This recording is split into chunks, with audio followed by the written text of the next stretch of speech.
स्वागत है आप सभी का हमारे इस चैनल पे। आज हम एक नए टॉपिक के साथ आए हैं जिसका नाम है इंटीग्रेशन। क्लास 12 की टॉपिक है ये, और इसकी दूसरी नाम है एंटी डेरिवेटिव। इसे एंटी डेरिवेटिव इसीलिए कहा जाता है क्योंकि अगर आप इंटीग्रेशन में कोई भी फंक्शन को इंटीग्रेट कर रहे हो और उसका जो भी आंसर आता है, अगर उसे आप डेरिवेटिव कर दोगे, मतलब उस इंटीग्रेशन के आंसर को अगर आप डेरिवेटिव कर दोगे तो वापस से आपका क्वेश्चन आ जाता है। इसीलिए इंटीग्रेशन को एंटी डेरिवेटिव भी कहा जाता है। तो चलिए देखते हैं इसमें क्या क्या देखने को मिलता है। सबसे पहले देखिए हम इंटीग्रेशन पहचानेंगे कैसे। ये इसका साइन होता है और यहाँ पर कुछ फंक्शन होते हैं आपके, और उस फंक्शन से रिलेटेड यहाँ पर एक ऑपरेटर होता है। जैसे यहाँ पर f(x) का फंक्शन है तो यहाँ ऑपरेटर लगेगा dx। सिमिलरली यहाँ f(y) का फंक्शन है तो ऑपरेटर लगा है dy, एंड f(z) का फंक्शन में ऑपरेटर लगा है dz। तो कुछ भी फंक्शन रहे, ऑपरेटर उसी के हिसाब से लगता है। सिर्फ और सिर्फ एक मतलब कांस्टेंट के फंक्शन में आप ऑपरेटर कुछ भी लगा सकते हैं। सपोज अगर यहाँ पर इंटीग्रेशन dx दिया है, सिर्फ यहाँ फंक्शन नहीं दिया है, सिर्फ dx दिया है, तो यहाँ पर फंक्शन क्या है, कुछ भी कांस्टेंट है, मतलब 1 है, 1 हो सकता है यहाँ पर। ठीक है, तो यहाँ पर आप इसे कांस्टेंट मान के इसे इंटीग्रेट कर सकते हैं। आगे चलते हैं हमारे टॉपिक पे इंटीग्रेशन ऑफ अलजेब्रिक फंक्शन। तो पहला फंक्शन है हमारा अलजेब्रिक फंक्शन। तो अलजेब्रा के फंक्शन को इंटीग्रेट कैसे करते हैं, तो इसके फॉर्मूला है यहाँ पर देखिए, integration of x⁴n dx। Function x का है तो ऑपरेटर dx लगा है हमारा, लेकिन यहाँ पर पावर में आपका कुछ दिया रहेगा। तो इसको आप इंटीग्रेट कैसे करोगे, तो इससे इंटीग्रेट करने का तरीका ये है कि आप x⁴n+1/n+1+c। अब ये हर बार वर्क नहीं करेगा, ये फॉर्मूला तभी वर्क करेगा जब यहाँ पर पावर आपकी कांस्टेंट होगी। यहाँ पर देखिए मैंने लिखा है where n is any constant but n does not equal to -1। Constant का मतलब क्या होता है, कांस्टेंट का मतलब कुछ भी नंबर होगा यहाँ पर, लेकिन वो नंबर -1 नहीं हो सकता। कुछ भी नेगेटिव नंबर या पॉजिटिव नंबर हो सकता है एक्सेप्ट -1 को छोड़ के। तो अगर इस फॉर्म में आपका क्वेश्चन होता है इंटीग्रेशन का, तो उसका फॉर्मूला लगेगा x⁴n+1/n+1 प्लस c लगाना है। c क्या है हमारा, c है हमारा इंटीग्रल का कांस्टेंट। मतलब जब भी हम इनफाइनाइट इंटीग्रेशन करते हैं तो वहाँ पर हमारा एक कांस्टेंट आता है c। ठीक है, तो चलिए इसे एक एग्जांपल से समझते हैं। तो यहाँ पर हमारा देखिए एग्जांपल है इंटीग्रेशन ऑफ x⁴−1/2 dx। यहाँ फंक्शन x है, ऑपरेटर dx है, पावर कांस्टेंट है हमारा, कुछ नंबर दिया है, नेगेटिव है या पॉजिटिव है चलेगा, -1 नहीं होना चाहिए। -1 छोड़ के कुछ भी होगा तो हम इस फॉर्मूले को यूज़ करेंगे।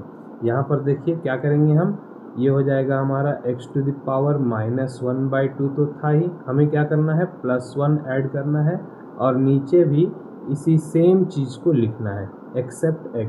तो यहाँ पर लिखेंगे -1/2 +1। ये देखिए ये हमारा इंटीग्रेट हो गया। इंटीग्रेट जैसी होगा आपको +c लगा देना है, ये हो गया। अब इसे इवेलुएट कर दीजिए तो ये आ जाएगा हमारा x⁴1/2 divided by 1/2 +c equals to, ये 2 ऊपर चला जाएगा आपका, ये 2 आपका ऊपर चला जाएगा तो हो जाएगा 2 × x⁴1/2 +c। ये आ गया हमारा आंसर। तो इस तरीके से आप अलजेब्रा के फंक्शन को इंटीग्रेट कर सकते हैं जब उसकी पावर कांस्टेंट रहेगी तब। चलिए आगे देखते हैं आगे क्या टॉपिक है हमारा। अब आ जाते हैं हम इंटीग्रेशन ट्रिग्नोमेट्री फंक्शन के लिए। तो यहाँ पर देखिए, यहाँ पर कुछ इंटीग्रेशन मैंने लिख के रखा है, आपको इसे याद रखना पड़ेगा। जैसे इंटीग्रेशन ऑफ sin x का होता है -cos x + c, cos x का होता है sin x + c, tan x का होता है log sec x plus C और minus log cos x plus C होता है। सिमिलरली cot x का क्या होता है log sin x plus C या minus log cosec x plus C. फिर sec x का इंटीग्रेशन क्या होता है log sec x plus tan x plus C. cosec x का इंटीग्रेशन क्या होता है log cosec x minus cot x plus C. तो ये साइन से लेके cosec तक जितने भी ट्रिग्नोमेट्री रेशियो हैं सबकी इंटीग्रेशन यहाँ मैंने लिख दी है। इसे आपको याद रखना पड़ेगा ताकि आपको क्वेश्चन सॉल्व करने में दिक्कत ना हो।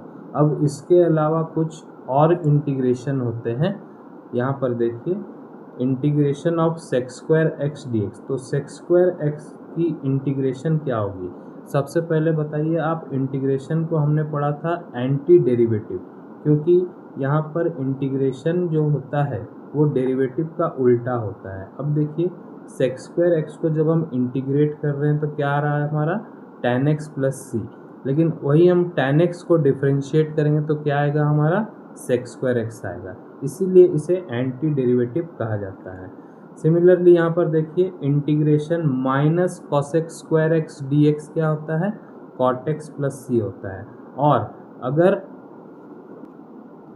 अगर सिर्फ cosec square x d x दिया है, मतलब यहाँ माइनस नहीं दिया है, तो ये माइनस कहाँ चला जाएगा इस साइड पे चला जाएगा। तो cosec square x d x की इंटीग्रेशन क्या हो जाएगी minus cot x plus C हो जाएगी। जस्ट माइनस जब इधर था तो सिर्फ कॉट एक्स आया, माइनस नहीं है तो माइनस कॉट एक्स आया। अब आते हैं हम इंटीग्रेशन एक्सपोनेंशियल फंक्शन के लिए। तो एक्सपोनेंशियल फंक्शन में दो फंक्शन आते हैं, e to the power x और दूसरा आता है a to the power x। e to the power x की इंटीग्रेशन क्या होती है e to the power x ही होती है, इसमें कोई चेंजेस देखने को नहीं मिलता है। e to the power x dx की integration e to the power x plus C होगी। सिमिलरली एक एग्जांपल देखिए e to the power t dt। यहाँ देखिए मैंने वेरिएबल चेंज किया है, x की जगह t लिया है तो ऑपरेटर भी चेंज हुआ, dx की जगह dt। तो इसकी इंटीग्रेशन क्या हो जाएगी e to the power x की integration e to the power x थी, तो e to the power t की इंटीग्रेशन क्या हो जाएगी e to the power t plus C हो जाएगी। जस्ट आप रेफर करिए फर्स्ट वाले से। ओके नाउ अब a to the power x पे आते हैं। तो a to the power x की इंटीग्रेशन क्या होती है a to the power x की इंटीग्रेशन होती है a to the power x by log a plus C.